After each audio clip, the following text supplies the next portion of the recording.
கணக்கீட்டு செயல்முறையில் நாம் இதுவரை பரீட்சை மீதி தயாரித்தல் வரை கற்றுள்ளோம். அடுத்ததாக நாம் மொத்த லாபம் கணித்தல் வேண்டும். மொத்த லாபத்தை கணிப்பதற்கு விற்பனை வருமானம் தேவை. விற்பனை வருமானம் காசு விற்பனை, கடன் விற்பனை ஆகிய இரண்டையும் உள்ளடக்கி பரீட்சை மீதியில் விற்பனை என செலவு நிரலில் காட்டப்பட்டிருக்கும். அடுத்ததாக மொத்த கொள்வனவை கணிக்க வேண்டும். மொத்த கொள்வனை கணிக்க காசு கொள்வனவு, கடன் கொள்வனவு மட்டுமன்றி கொள்வனவு செலவுகளும் அவசியமாகும். பரீட்சை மீதியில் அவற்றை வரவு நிலையில் இனங்காண முடியும். இங்கே தயாரித்திருக்கும் பரீட்சை மீதியில் கொள்வனவு, ஏற்றியிறக்கல் கூலி, உட்சுமை கூலி என வரவு நிலையில் காட்டப்பட்டுள்ளன. அந்த மூன்றையும் கூட்டி மொத்த கொள்வனவை கணிக்கலாம்.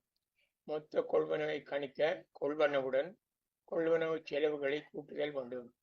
அதற்காகவே சரக்குகளை கொள்வனவு செய்த போது ஏற்றி இறக்குதல் கூலி, வணிக நிறுவனத்துக்கு சரக்குகளை கொண்டு வந்த வாகனத்துக்கு கொடுத்த கூலி என்பன கூட்டப்பட வேண்டும்.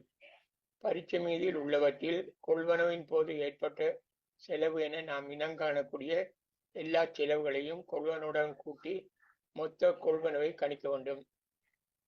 அடுத்ததாக நாம் கணிக்க வேண்டியது நிதியாண்டுக்குள் விற்பனைக்காக வைத்திருந்த சரக்குகளின் கிரயமாகும். அதற்காக வருட ஆரம்பத்தில் இருந்த விற்கப்படாதிருந்த சரக்குகளின் பெறுமதியை மொத்த கொள்வனவுடன் கூட்டுதல் வேண்டும். அதற்கு அடுத்ததாக விற்கப்பட்ட சரக்குகளின் கிரயத்தை கணித்தல் வேண்டும். விற்கப்பட்ட சரக்குகளின் கிரயத்தை கணிப்பதற்காக விற்பனைக்கு இருந்த சரக்குகளில் விற்கப்படாத சரக்குகளின் பெறுமதியை கழித்தல் வேண்டும். உரிமையாளர் பற்றிய சரக்கு, இறுதியாக இருக்கும் விற்கப்படாதிருக்கும் இருப்பு என்பன விற்கப்படாத சரக்குகளுக்கு உதாரணமாகும்.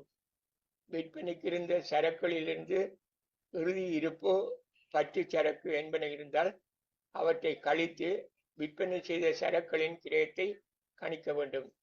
இறுதியாக விற்பனை வருமானத்தில் இருந்து விற்ற சரக்குகளின் கிரயத்தை கழித்து மொத்த லாபத்தை கணித்துக் கொள்ள வேண்டும். இங்கே பாருங்கள், பரீட்சை மீதியில் இருந்த மொத்த லாபம் கணிப்பதற்கு தேவையான தகவல்களை மட்டும் இங்கே காட்டியுள்ளேன்.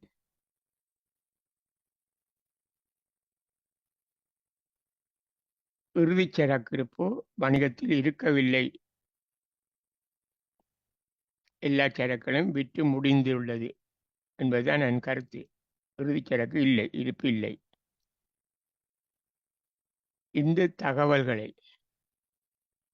கொண்டு எப்படி மொத்த லாபம் கணிப்பது என்பதை இப்பொழுது பார்ப்போம். இங்கே பாருங்கள், மொத்த லாபம் கணிப்பதற்கு விற்பனையிலிருந்து விற்பனை வருமானம், விற்பனைகளின் கிரயத்தை கழிக்கணும். விற்பனைகளிலிருந்து விற்பனைகளின் கிரயத்தை கழித்து மொத்த லாபம் 228,000, 2,28,000 87,000 கழித்தால் 147,000 மொத்த லாபம். இனி அடுத்தது இந்த முதலாவது நிரலை பாருங்க. மொத்த கொள்வனவை கணிக்கிறது. பரீட்சை மீதிலிருந்து தகவல்களை தான் இங்கே எழுதியிருக்கிறேன். கொள்வனவு பரீட்சை மீதியில் 72,500 இருக்குது. உட்சுமை கூலி, அந்த சரக்குகளை வணிக நிலையத்துக்கு எடுத்து கொண்டு வர நேரம் வாகனத்துக்கு கொடுத்த செலவு. இது சரக்குகளை வாகனத்தில் ஏற்றின இறக்குன செலவு.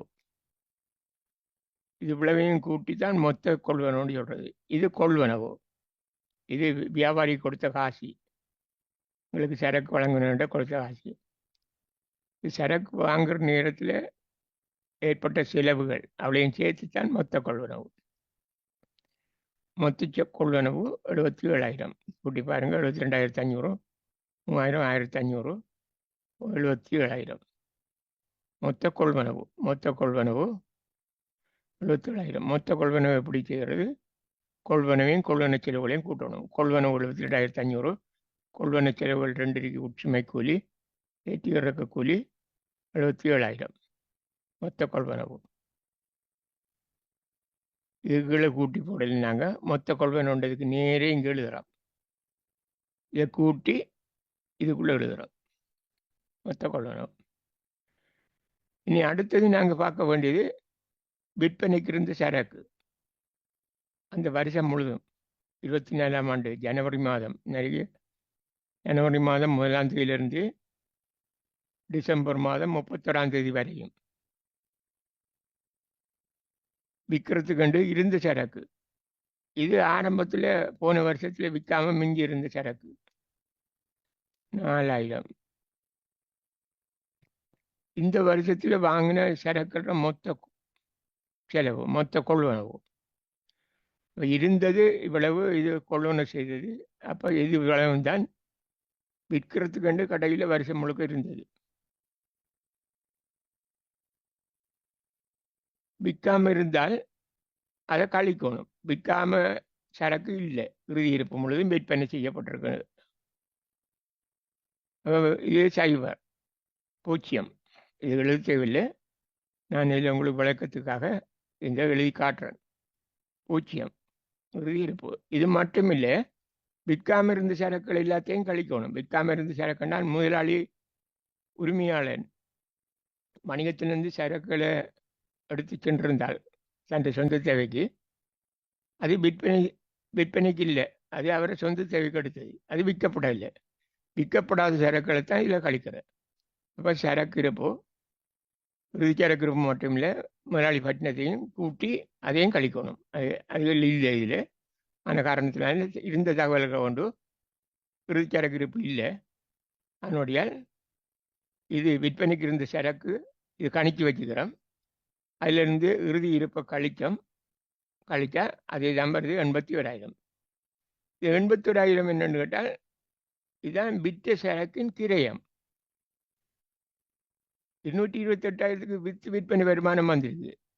இந்த விற்பனை வருமானம் இவ்வளவு பொறுமதியான சரக்குகளையும், அதாவது விற்பனை கிரயம்ன்றது 81,000 பொறுமையான சரக்குகளையும் விற்பனை செய்து